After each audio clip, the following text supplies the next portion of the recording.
নিয়েছি, যেহেতু আপনারা বিসিবি কে পিসিবি বানিয়ে ফেলেছেন, মানে পারিবারিক ক্রিকেট বোর্ড, স্থায়ী কমিটির বাকি যারা মেম্বার আছেন তাদের ছেলে মেয়েদেরকে কেন বঞ্চিত করছে? তাদেরকেও দেন, তাদেরকেও এই পিসিবি দিয়ে একটা একাদশ করে ফেলেন।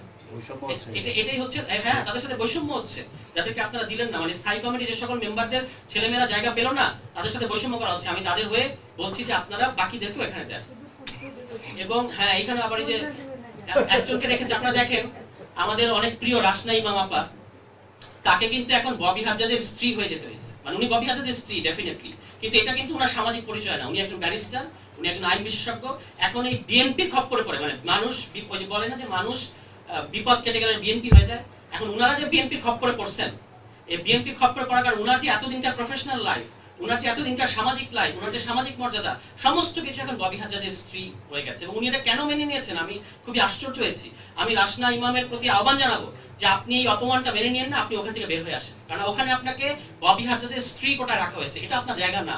আপনি ক্রিকেট সংশ্লিষ্ট ব্যক্তি না। আপনার আরো বিএনপি যদি আপনার মর্যাদা বুঝতো, তাহলে আপনাকে আরো গুরুত্বপূর্ণ জায়গায় দিত, যেটা আপনি ডিজার্ভ করেন। কিন্তু আপনাকে রেখেছে কোথায়? ওই যে নারী হিসেবে নারী কোটা দেখাবে যে হ্যাঁ আমরা একজন নারীকেও রেখেছি।